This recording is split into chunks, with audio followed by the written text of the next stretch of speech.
Grand Rising Tribe. I'm walking in Hopeland Gardens today, a place that feels like a literal slice of heaven right here in Aiken, South Carolina. And I'm going to tell you the secret the master architect taught me. You don't have to wait for a park to feel this peace. You were designed to manifest this atmosphere right from your own mind, no matter what the world looks like on the outside. Remember our scripture for life short, 2 Corinthians 6, how it says to come out from among them and be separate. Now look at this garden. It's beautiful because it's separate. There's a literal fence around Hopeland. There's a gate that defines where the city noise ends and where the sanctuary begins. And most importantly, there are gardeners here every day who pull the weeds. You see, manifesting heaven on earth, it's not just about wishing for good things to happen, right? That's like a builder wishing for a house to appear without ever laying a brick. It's about identity architecture. It's about being the authorized officer of your own mind. You have to ask yourself, what have I allowed to trespass on my mental lot? If you let the unclean thoughts, the news, the gossip, the not enough narratives, if you let those things take root, they will choke out the flowers of peace. The master architect says, come out from among them. So he's given you the blueprints to build a fence around your peace. He's saying, if you separate your identity from the chaos of the world, I will receive you. Think about that. When you set the boundary, the Father meets you in the clearing. You aren't just visiting heaven. You're building the infrastructure for it to stay.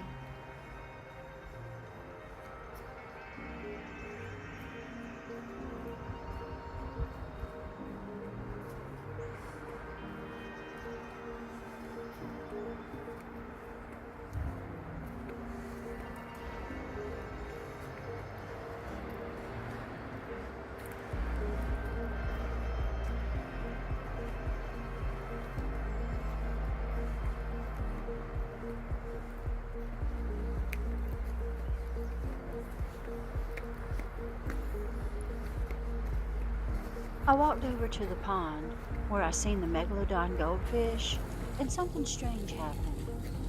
They didn't show up today, but a whole little school of other fish just stopped at the edge of the water. They weren't darting away, they weren't afraid, they just stared. For what seemed like 2 minutes, we were just in a complete standoff of peace, me and the fish. I believe when you manifest heaven on earth, the creation around you feels it.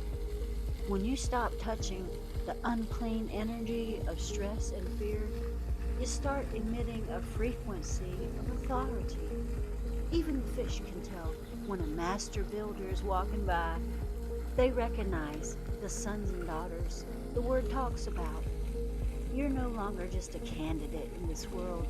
You are an authorized resident of the kingdom.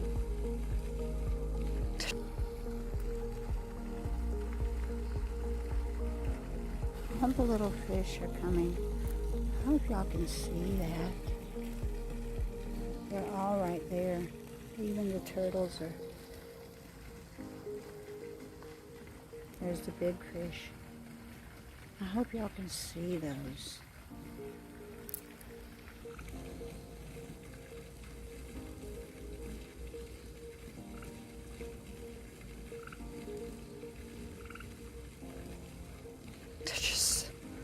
They're just sitting right there, staring at me. I don't know if y'all can see. All the fish are just watching me. The big fish left.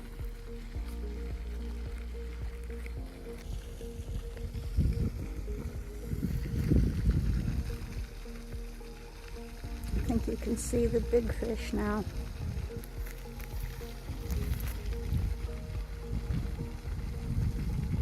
I think you can see the big ones in this light.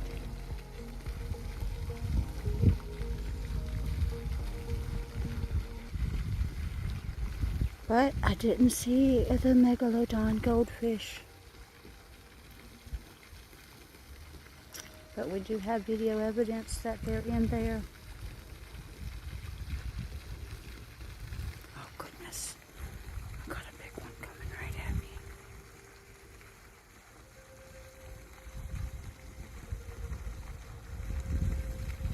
Look at that one. Just came up.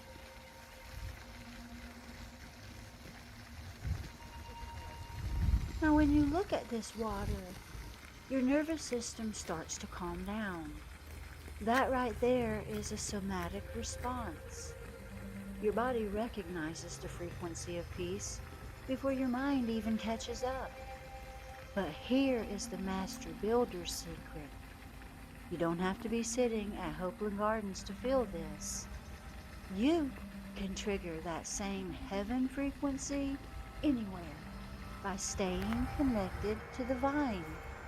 In John 15:5, Yeshua says, I am the vine, you are the branches. So think about the architecture of a plant. A branch doesn't work to produce a flower. It doesn't stress or strive. It simply abides. It stays connected to the source of the sap, the nutrients, the life, right? So manifesting heaven on earth is exactly like that. When you know deep in your bones that you are a son or a daughter of the Almighty, as we just saw in 2 Corinthians, your internal environment changes. You see, when you're disconnected from the vine, your nervous system stays in survival mode. You're reacting to the news, to the bills, to the noise. You're trying to build a sanctuary on shifting sand. But when you plug back into your identity, you shift from survival to authorized, right? Your nervous system stops reacting to the external noise because you realize the noise doesn't have the legal right to trespass on your lot. This is your space, right? You start to carry this garden, this Hopeland, inside you. Whether you're at the grocery store, at your desk, or in your kitchen, you are walking in a climate-controlled environment of the Spirit. You aren't just visiting peace. You are the architecture of peace.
As I look up at this canopy, I'm reminded that none of this happened by accident.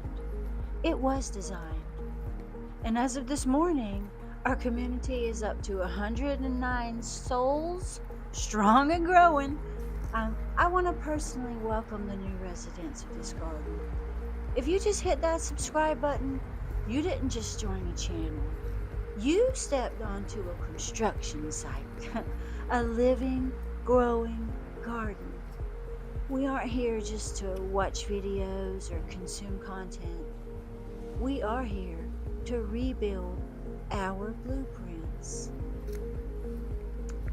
You see, maybe you've spent years plowing at the wrong field, building on the wrong foundation, you know? Maybe your mental lot has been cluttered with the debris of other people's opinions, or the noise of a world that doesn't know who you are. But today, standing here in the peace of Hopeland, I'm inviting you to clear the lot. If you're ready to start manifesting this kind of peace in your daily walk, not just as a feeling, but as a permanent structure, I want you to check out the Echoes of Eden series in the links below. These guides have the tools I use to clear my own lot. You know, I build the sanctuary that I'm walking in today. Peace, the epic life. So don't just listen to the word. Become the architecture of it. It's time to just stop visiting peace and start owning the ground you stand on. Let's get to work. So go out today and be the architecture of peace that someone else needs to see. I'll see you in the garden. And until next time, dear friends, I'm sending you peace, love, and blessings.